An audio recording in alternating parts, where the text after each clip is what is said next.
قرآن مقدس کی یوں تو ایک ایک آیے کریمہ اپنے اندر بے شمار فضیلتیں رکھتی ہیں، لیکن پروردگار جل جلالہ کی اس کتاب کے اندر کچھ صورتیں ایسی ہیں جو بعض کاموں کے لیے بے پناہ فضیلتیں اور برکتیں رکھتی ہیں۔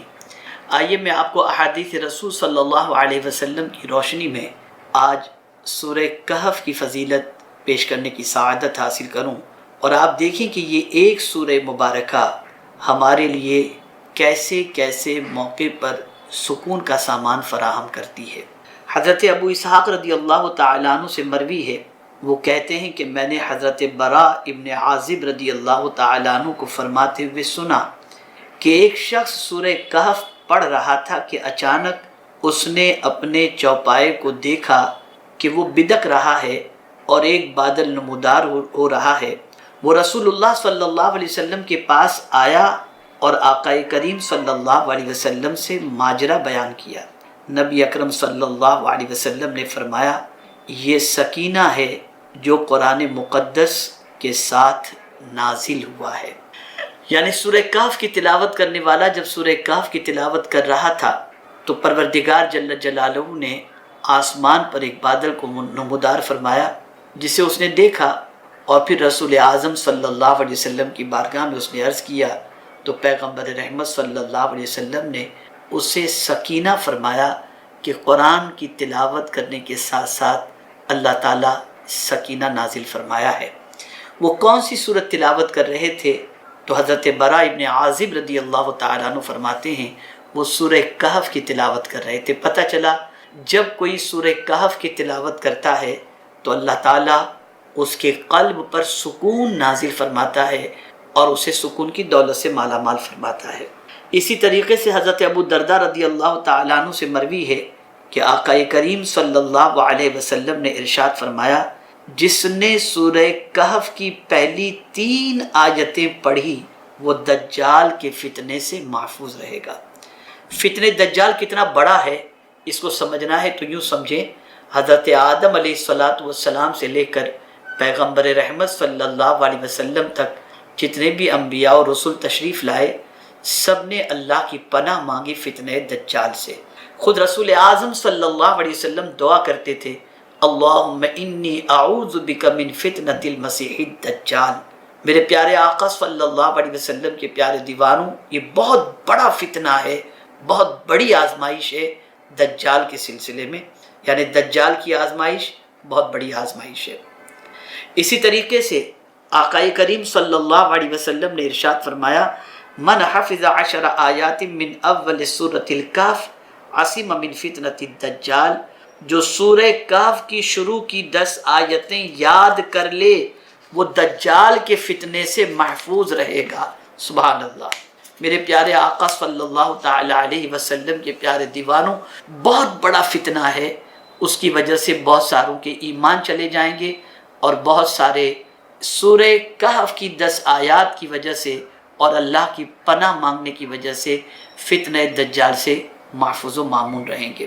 اسی طریقے سے حضرت ابو سعید رضی اللہ تعالیٰ عنہ سے مروی ہے کہ نبی اکرم صلی اللہ علیہ وسلم نے ارشاد فرمایا، جس نے جمعہ کے دن سورہ کہف کی تلاوت کی اس کے لیے اس جمعہ سے اگلے جمعہ تک ایک نور ہوگا۔ سبحان اللہ۔ اسی طریقے سے حضرت ابو سعید خدری رضی اللہ تعالیٰ عنہ سے مروی ہے کہ رسول اللہ صلی اللہ علیہ وسلم نے ارشاد فرمایا، جس نے سورہ کہف کو ویسے پڑھا جیسے نازل ہوئی ہے تو اس کی قبر سے مکہ تک نور ہی نور ہوگا۔ سبحان اللہ۔ اب اس سورہ مبارکہ کا پڑھنے والا کہیں بھی مرے اور کہیں بھی دفن کیا جائے، لیکن اللہ تعالیٰ اس سورہ مبارکہ کے پڑھنے والے کے لیے اس کی قبر سے لے کر مکہ تک نور ہی نور کر دے گا۔ سبحان اللہ۔ حضرت عبداللہ ابن فروہ رضی اللہ تعالیٰ عنہ سے مروی ہے کہ رسول اللہ صلی اللہ علیہ وسلم نے ارشاد فرمایا، کیا میں تمہیں ایسی صورت سے آگاہ نہ کروں کہ جب وہ نازل ہوئی تو اس کی عظمت نے زمین اور آسمان کے درمیانی خلا کو بھر دیا، ایسے ہی اس کے پڑھنے والے کو ثواب نصیب ہوگا۔ یعنی جب کوئی سورہ کہف کی تلاوت کرے گا تو زمین و آسمان کے درمیان جو اسپیس ہے، جو گیپ ہے، اللہ اللہ تعالیٰ اس کے برابر اسے ثواب عطا فرمائے گا۔ سب نے عرض کی ہمیں اس سے آگاہ فرمائیے۔ آقا کریم صلی اللہ علیہ وسلم نے فرمایا وہ سورہ کہف ہے، جو اسے جمعہ کے روز پڑھے گا اس کے آنے والے جمعہ تک کے تمام گناہ بخش دیے جائیں گے، اور مزید اس کے علاوہ اور 3 روز کے گناہ بھی، اور قیامت میں اسے ایسا نور عطا ہوگا جس کی کرنیں آسمان تک پہنچیں گی، اور وہ دجال کے فتنے سے محفوظ رہے گا۔ میرے پیارے آقا صلی اللہ تعالی علیہ وسلم کے پیارے دیوانوں، اسی کے ساتھ آقا کریم صلی اللہ علیہ وسلم کا ایک ارشاد گرامی مزید سماعت فرمائیں جو تفسیر روح البیان میں موجود ہے۔ حضرت ابی بن کعب رضی اللہ تعالیٰ عنہ سے مروی ہے کہ حضور رحمت عالم صلی اللہ علیہ وسلم نے ارشاد فرمایا جو شخص سورہ کہف پڑھتا ہے وہ 8 دن تک ہر فتنے سے محفوظ رہتا ہے۔ حضرت جابر رضی اللہ تعالیٰ عنہ سے مروی ہے، آپ فرماتے ہیں کہ رسول اللہ صلی اللہ علیہ وسلم روزانہ سونے سے پہلے سورہ الف لام میم سجدہ اور سورہ کہف کی تلاوت کیا کرتے تھے۔ میرے پیارے آقا صلی اللہ تعالی علیہ وسلم کے پیارے دیوانوں، یہ مختصر میں نے سورہ کہف کی فضیلت آپ کی سماعتوں کے حوالے کیا۔ میں گزارش کرتا ہوں کہ سورہ کہف اگر پوری یاد کر لیں تو سبحان اللہ، ورنہ کم از کم سورہ کہف کی ابتدائی 10 آیات کو حفظ کر لیں، انشاءاللہ دجال کے فتنے سے محفوظ رہیں گے۔ اور روز کوشش کریں کہ ہر جمعہ کو سورہ کہف کی تلاوت کریں، انشاءاللہ العظیم اس کی برکتیں صرف زمین کے اوپر نہیں بلکہ قبر میں جانے کے بعد بھی اس کی برکتیں نصیب ہوں گی۔ اللہ ہمارا ایگزام لینا چاہتا ہے، الذی خلق الموت والحیات لیبلوکم ایکم احسن عملا۔ زندگی اور موت کی تخلیق کا مقصد کون ہے جو سب سے اچھا عمل کرتا ہے، یہ امتحان اللہ لینا چاہتا ہے۔ ہمارا تصور اس دنیا کے لیے بالکل الٹا ہو گیا۔ جس دنیا کے بارے میں قرآن کہتا ہے وَمَا هَذِهِ الْحَيَاةُ الدُّنْيَا إِلَّا لَعْبٌ وَلَعِبٌ، یہ دنیا کیا ہے؟ کھیل کود اور تماشے کی جگہ ہے۔ ہم نے اسے پرماننٹ اور آرام اور سکون کی جگہ سمجھ لی۔ یاد رکھیں میرے پیارے آقا صلی اللہ تعالی علیہ وسلم کے پیارے دیوانوں، اس دنیا میں رب قدیر جل جلالہ نے ہمیں بھیج کر ہمیں امتحان میں ڈال دیا کہ ہم اس دنیا کے اندر اچھے عمل کریں تاکہ جو ٹیمپرری تمہاری لائف ہے اسے اچھے عمل سے گزارو تاکہ تمہاری پرماننٹ لائف اچھی بن جائے، تمہاری آخرت اچھی بن جائے۔ لیکن ہم نے یہ سمجھا اسی دنیا کے اندر عیش کرنا ہے اور یہ دنیا کی زندگی ہی سب کچھ ہے، ہم اسی کے لیے پورا وقت خرچ کرتے ہیں۔ ہمارے دماغ سے یہ بات نکل گئی کہ در حقیقت دنیا کا عیش یہ سب سے زیادہ ضروری نہیں، سب سے عقل مند انسان وہ ہے جو اپنے آخرت کے عیش کے بارے میں سوچے۔ غزوہ خندق کے موقع پر صحابہ کرام علیہم الرضوان جب خندق کھود رہے تھے تو رسول رحمت صلی اللہ علیہ وسلم اپنے صحابہ کے خندق کھودنے کے منظر کو دیکھ کر کیا خوب ارشاد فرماتے ہیں، کیا خوب الفاظ فرماتے ہیں، اللہم لا عیش الا عیش الآخرہ فاغفر الانصار والمہاجرہ۔ سرکار فرماتے ہیں اللہ آخرت کا عیش ہی سب سے اہم عیش ہے۔ اور پھر حضور صلی اللہ علیہ وسلم نے مہاجرین اور انصار کے لیے مغفرت کی دعا فرمائی۔ میرے پیارے آقا صلی اللہ علیہ وسلم کے پیارے دیوانوں، اگر دنیا میں ہم ستائے جا رہے ہیں اور کسی طرح سے ہم پر اذیتوں کے بادل منڈلا رہے ہیں، پھر بھی وہ اتنی تکلیف نہیں جتنی کہ خود حضور صلی اللہ علیہ وسلم اپنے بارے میں ارشاد فرماتے ہیں۔ آقا فرماتے ہیں انبیاء کرام ستائے گئے اور انبیاء کرام میں سب سے زیادہ میں ستایا گیا، اور جو بھی مجھ سے محبت کرے گا وہ ستایا جائے۔ کبھی کبھی انسان کے ذہن میں یہ بات آتی ہے میں اتنا سچا پھر مجھے تکلیف کیوں، میں دیانتدار پھر تکلیف کیوں؟ تو کوئی بھی انسان مصطفیٰ جان رحمت صلی اللہ علیہ وسلم کی طرح ہو نہیں سکتا۔ وہ سچے وعدے کے پابند، امین، اور ان کی زندگی کی قسم میرے پروردگار نے قرآن میں یاد کر کے یہ بتا دی کہ سنو، محبوب کی زندگی کا ایک لمحہ ہی اچھا نہیں ہے، محبوب کی پوری زندگی ایسی ہے کہ میں خود خدا ہو کر اپنے محبوب کی زندگی کی قسم یاد کرتا ہوں۔ لیکن آزمائش دیکھیں، امتحان دیکھیں، رئیس القلم علامہ ارشد القادری صاحب علیہ الرحمۃ والرضوان کی ایک بہت چھوٹی سی کتاب ہے محمد الرسول اللہ قرآن کے آئینے میں صلی اللہ علیہ وسلم. اس میں انہوں نے لکھا ہے کہ میں نے حضور کی سیرت کا مطالعہ کر کے یہ جاننے کی کوشش کی کہ سرکار صلی اللہ علیہ وسلم نے آرام کی زندگی کتنے سال گزاری. تو فرماتے 61 سال میں نے حضور کی زندگی کو دیکھا کہ صرف تکلیفی کے اندر گزری، صرف 2 سال حضور کی زندگی کے آرام میں گزرے ہیں. آپ ذرا سوچو میرے پیارے آقا صلی اللہ علیہ وسلم کے پیارے دیوانوں، تو کیا اللہ تکلیف اس لیے دیتا ہے اپنے بندوں کو کہ وہ ناراض ہے؟ نہیں، وہ تکلیف دے کر کے بھی کرم کرتا ہے کہ ان تکلیفوں کی وجہ سے گناہوں کو معاف فرما دیتا ہے. وہ چاہتا ہے میرے بندے تو دنیا میں تھوڑی تکلیف برداشت کر لے، ان تکلیفوں سے تیرے گناہوں کو معاف کر کے جہاں تجھے پرماننٹ رہنا ہے نا، وہاں کے لیے تیری راحت کا سامان کر دیا جائے. اسی کو قرآن نے کہا ما اصابک من مصیبت فبما کسبت ایدیکم ویعفو عن کثیر. بہت سارے گناہ تو اللہ یوں ہی معاف فرما دیتا ہے. اب آئیے میں آپ کو سمجھاؤں مصیبتوں سے متعلق مختصر سی تمہید کے بعد what we will do in this situation. ایسی سچویشن میں ہم کیا کریں؟ ہمارے پاس کون سی طاقت ہے؟ ہمارے پاس کون سی قوت ہے؟ اللہ نے ہمیں کون سا علاج عطا کیا جس علاج کی بنیاد پر ہم اس مصیبت سے نکل سکیں؟ تو پہلے آپ دیکھیں جن چیزوں سے اللہ نے آزمانا ہے اس کا ذکر کیا وَلَنَبْلُوَنَّكُمْ بِشَيْءٍ مِّنَ الْخَوْفِ وَالْجُوعِ وَنَقْصٍ مِّنَ الْأَمْوَالِ وَالْأَنفُسِ وَالثَّمَرَاتِ وَبَشِّرِ الصَّابِرِينَ. اللہ نے فرمایا کہ ہم ضرور تمہیں آزمائیں گے، کچھ خوف سے، کچھ بھوک سے، کچھ مال کی کمی سے، کچھ اولاد کے نقصان سے.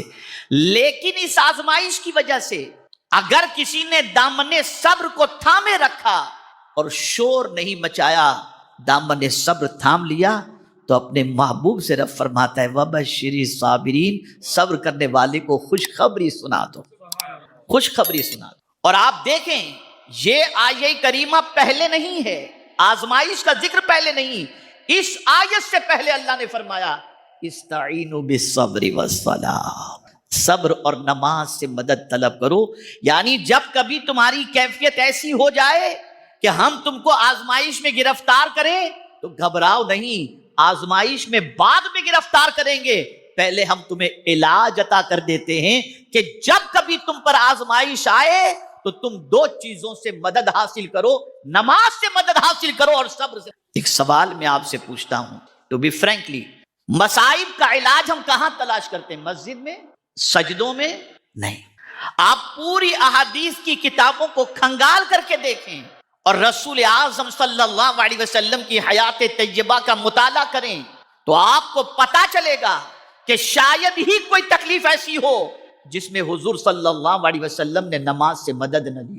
بارش نہیں ہو رہی، قحط کا زمانہ ہے، سرکار نے نماز استسقاء کا اہتمام. کوئی حاجت ہے، صلاۃ الحاجت پڑھ. آپ ذرا اندازہ لگائیں، گناہوں میں گرفتار ہو تو سرکار نے صلاۃ التوبہ کی تعلیم عطا فرمائی.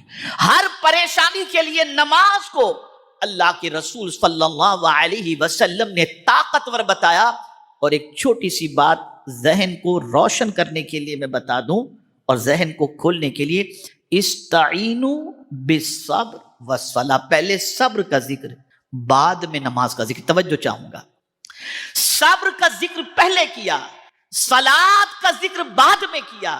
کبھی کبھی مصیبتیں اتنی بڑھ جاتی ہیں اور اتنی تکلیف ہوتی ہے کہ آدمی بے صبرا ہو کر کے کسی کی بات ماننے کو تیار یا کسی کی ڈیمانڈ کو ماننے کو تیار ہو جاتا ہے.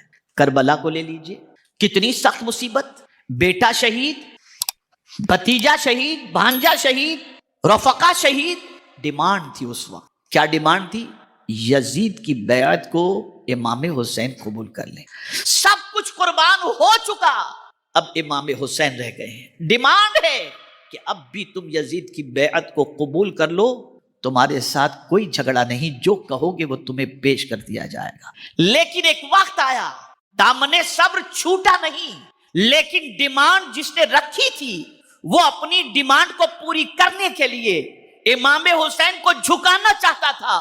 اب نماز سہارا دے رہی ہے، کہ جب تمہارے ہاتھوں سے صبر کا دامن چھٹنے لگے تو ظالم کے سامنے نہ جھکنا، خدا کے سامنے جھک جانا، اور جب تم خدا کے سامنے جھکو گے ظالم کو شکست ہوگی اور اللہ تمہیں بلندی عطا فرما دے گا۔ اس لیے صبر کو مقدم رکھا اور صلاۃ کو مؤخر، کہ جب تمہارے ہاتھوں سے دامن صبر چھٹنے لگے، اتنی مصیبتیں آ جائیں تو تم اس وقت نماز کا سہارا لے لو، جھک جاؤ خدا کی بارگاہ کے اندر، جھک جاؤ اپنے رب کی بارگاہ کے اندر۔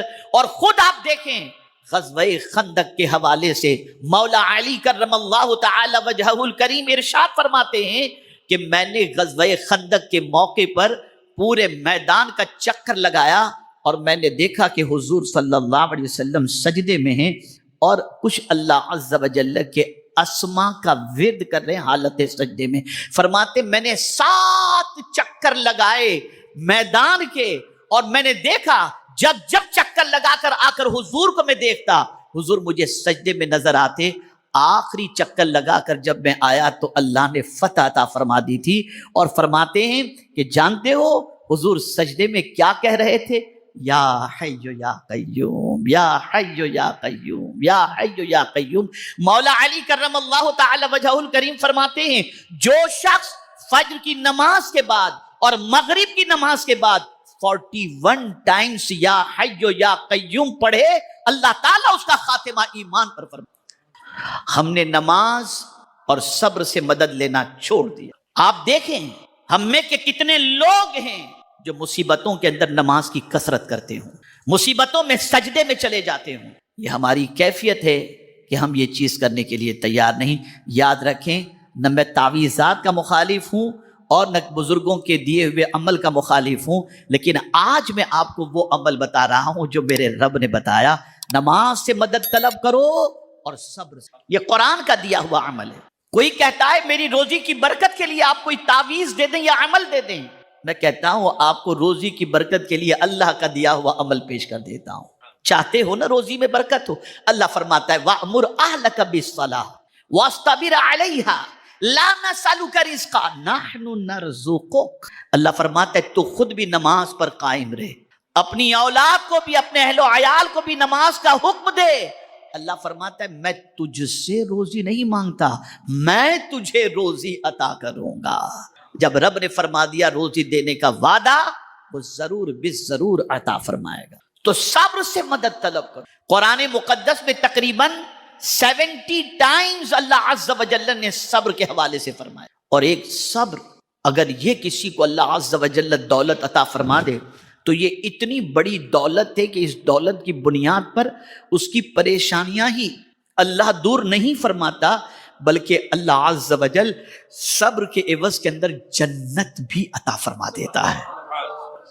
اور سب سے بڑی چیز یہ ہے کہ اللہ عز و جل کا ساتھ نصیب ہو جاتا ہے، اس کی معیت نصیب ہو جاتی ہے۔ اب صبر کسے کہتے ہیں؟ پاور آف پیشنس جو ہے نا، صبر کتنی طاقتور چیز ہے، اس کو سمجھیں۔ صبر کے معنی ہوتا ہے روکنا۔ صبر کے معنی کیا ہوتا ہے؟ بولیے، روکنا۔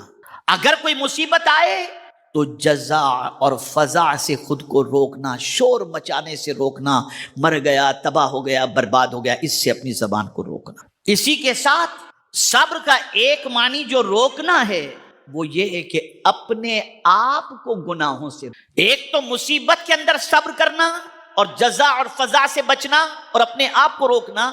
مصیبت آئی، شور نہیں مچانا، شور سے اپنے آپ کو روکنا، اس لیے کہ شور مچانے سے مصیبت دور نہیں ہوگی، صبر کرنے سے اللہ مصیبتوں کو دور فرما دے گا۔ یہ خود حضور نے فرمایا صلی اللہ علیہ وسلم۔ بلکہ مجھے مولانا روم کا یہ شعر تو اتنا پسند ہے جس کی کوئی انتہا نہیں۔ مولانا روم رحمت اللہ تعالی علیہ فرماتے ہیچ تسبیح نہ دارد آں اثر۔ ہم لوگ تسبیح کرتے ہیں، پڑھتے ہیں تسبیح، بہت سارے وظائف ہمیں دیے جاتے ہیں، ہم پڑھتے ہیں، یقیناً اس کا اثر ہوتا ہے۔ تو مولانا روم رحمت اللہ تعالی علیہ فرماتے کون مولانا روم؟ سرتاج اولیاء، صوفیوں کے سردار، صوفیوں کے سردار، وہ مولانا روم رحمت اللہ تعالی علیہ فرماتے ہیچ تسبیح نہ دارد آں اثر، کوئی تسبیح وہ اثر نہیں دکھاتی، صبر کن کے صبر مفتاح الفرج۔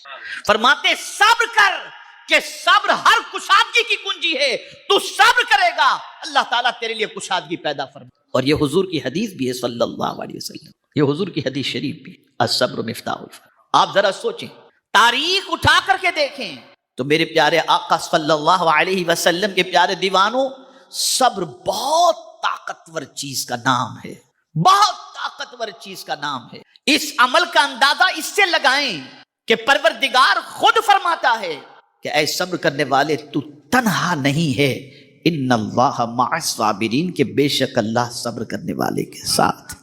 جب اللہ صبر کرنے والے کے ساتھ ہے تو اس انسان کی طاقت کا اندازہ کون لگا سکتا ہے؟ جس کے ساتھ خدا ہو اس کی قوت و طاقت کا اندازہ کون لگا سکتا ہے؟ میرے پیارے آقا صلی اللہ تعالی علیہ وسلم کے پیارے دیوانوں، تو صبر کے مفہوم کو بھی ذہن میں رکھیں. صبر سے مراد صرف یہ نہ سمجھیں جیسے عمل صالح کے حوالے سے تبلیغی جماعت نے مشہور کر دیا کہ 7 چیزیں کرو آپ عامل بن جائیں گے، عمل صالح کے پیکر بن جائیں گے. نہیں، خالی کلمہ، نماز، روزہ، حج و زکوٰۃ سے کوئی عمل صالح کا پیکر نہیں بنتا. قرآن میں جو عمل صالح کا ذکر ہے وہ 3 چیزوں کے مجموعے کا نام ہے: عبادات، معاملات اور اخلاق. اگر کوئی صاحب ایمان ان 3 چیزوں کے اندر اگر درست ہو گیا، اللہ اسے پاکیزہ زندگی عطا فرمائے گا. ایسے ہی صبر کے بارے میں یہ ذہن میں رکھیں کہ صرف یہ نہ سمجھنا کہ مصیبت آئی اور صبر کیے ہم نے اور اپنے آپ کو جزا اور فضا سے روکا، بلکہ صبر کے مفہوم کو سامنے رکھیں. اپنے آپ کو مصیبت کے وقت شور مچانے سے روکنا، شکوہ کرنے سے روکنا. اور دوسرا مفہوم، اپنے آپ کو گناہ سے روکنا، اپنے آپ کو اللہ کی نافرمانی سے روکنا، اپنے آپ کو اللہ اور اس کے رسول جل جلالہ و صلی اللہ علیہ وسلم کے ارشادات کے خلاف عمل سے روک دینا کہ رب نے اس چیز کا منع فرمایا ہے، رک جاؤ. یہ رکنا کیا ہے؟ یہ رکنا بھی، اس رکنے پر بھی اللہ عز و جل اپنی معیت کا وعدہ عطا فرمائے. بندہ کتنا اچھا. مجھے یاد آ رہا ہے خواجہ ابو الحسن خرقانی رحمت اللہ تعالی علیہ کا ایک قول. آپ حضور صلی اللہ علیہ وسلم اور صحابہ کرام علیہم الرضوان کے فضائل بیان کر رہے تھے. جب آپ کی محفل ختم ہوئی تو ایک شخص نے پوچھا کہ حضور، صحابہ کتنے خوش نصیب تھے کہ انہیں صبح و شام حضور کے دیدار کی اور معیت کی سعادت نصیب ہوتی. خواجہ صاحب تھے، خواجہ ابو الحسن خرقانی رحمت اللہ تعالی علیہ، عظیم ولی کامل. ارشاد فرماتے ہیں، کیا تو بھی چاہتا ہے کہ تجھے حضور کا ساتھ نصیب ہو جائے؟ کیا تو بھی چاہتا ہے؟ وہ لرز گئے. کہا حضور آپ کیا فرما رہے ہیں؟ سرکار صلی اللہ علیہ وسلم کے وصال کو تو زمانہ گزر چکا، کیا اب بھی میں حضور کا ساتھ پا سکتا ہوں؟ کہا ہاں بالکل پا سکتے ہو. کہا کیسے حضور؟ کہا ایک پورا دن اگر تو نے گناہ صغیرہ سے بھی اپنے آپ کو روک لیا تو سمجھ لے کہ تیرا دن حضور کے ساتھ گزر گیا. وہ دن تیرا حضور صلی اللہ علیہ وسلم کے ساتھ. گناہ سے روکو. اور یہاں میں آپ کو سمجھا دوں، گناہ کے اندر بھی اللہ نے بدبو رکھی ہے. گناہ میں خوشبو نہیں، گناہ میں بدبو ہے. اسی لیے تو حضور صلی اللہ علیہ وسلم نے فرمایا جب کوئی جھوٹ بولتا ہے تو اس کے منہ کی بدبو سے فرشتے کئی میل دور چلے جاتے ہیں. تو گناہ کے اندر بدبو ہے. جب گناہ کرتے ہو تو فرشتے چلے جاتے ہیں. تو اللہ اور اس کے رسول کا ساتھ کہاں سے نصیب ہو؟ گناہ سے روک. اور وہ کریم جانتا ہے کہ ایک زمانہ آئے گا، جیسا کہ آج کا دور ہے سوشل میڈیا کا دور، آدمی گناہ سے 1000 بچنا چاہے پھر بھی چھوٹے چھوٹے گناہ تو اس سے ہو ہی جاتے ہیں. کچھ دیکھنے جاتا ہے، کچھ سامنے آ جاتا ہے، نگاہ پھسل جاتی ہے، گناہ ہو جاتا ہے. میرا مولا اپنے بندوں کی کمزوری سے واقف ہے، اس لیے کہ وہ جانتا ہے، اسی نے پیدا کیا تو بندے کی سچویشن کیا ہے وہ جانتا ہے. تو ایسی سچویشن جس کے اندر گناہ صغیرہ سے بچنا مشکل ہے تو مولا نے راحت عطا فرما دی. میرے بندے تو کمزور ہے، تیری طاقت نہیں کہ تو چھوٹے چھوٹے گناہ سے بچ سک. سن، ان تجتنبوا کبائر ما تنہون عنہ نکفر عنکم سیئاتکم وندخلکم مدخلا کریما. اگر تو کبیرہ گناہوں سے بچ جا تو یہ بچنا ہی چھوٹے گناہوں کا کفارہ بن جائے گا اور ہم تجھے عزت والے گھر میں داخل کر دیں. رکو گناہوں سے. قرآن نے کہا وَذَرُوا ظَاهِرَ الْإِثْمِ وَبَاطِنَهُ، ظاہری گناہ سے بھی بچو اور باطنی گناہ سے بھی بچو.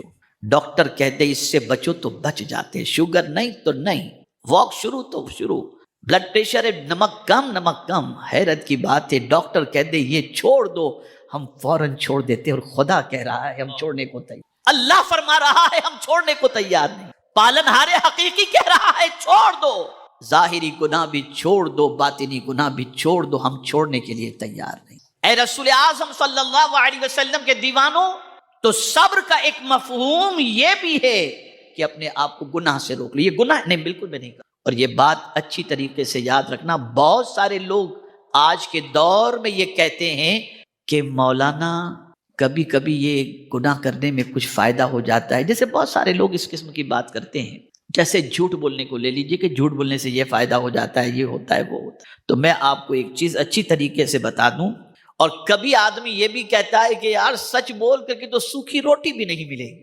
معاذ اللہ، یہ بھی انسان کہتا ہوا نظر آتا ہے۔ میں یہاں پر گناہ سے بچ جانے کا ایک فائدہ میں اپنی زندگی میں نے دیکھا ہے، وہ آپ کو بتاؤں۔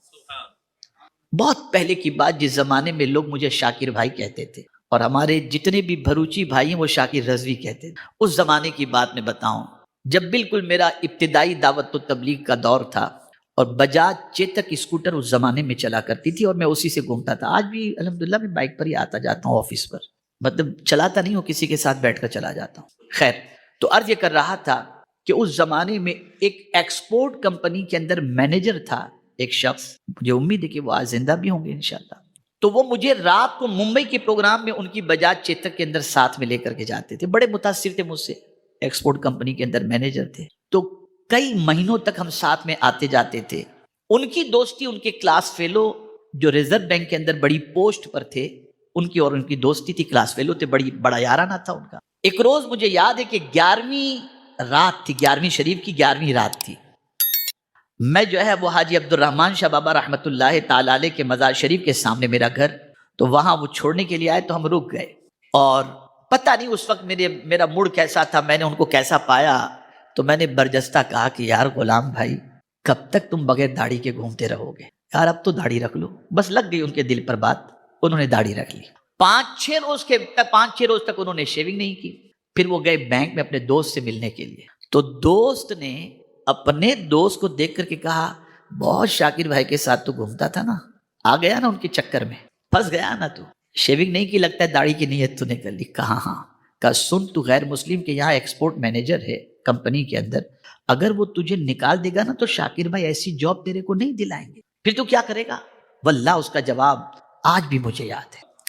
اس نے کہا جب تک میں نافرمانی کرتا تھا تو مولا مجھے اتنا دیتا تھا، اب تو فرما برداری کر رہا ہوں، میرا مولا مجھے زیادہ عطا فرمائے گا۔ یہ یقین، یہ کانفیڈنس تھا۔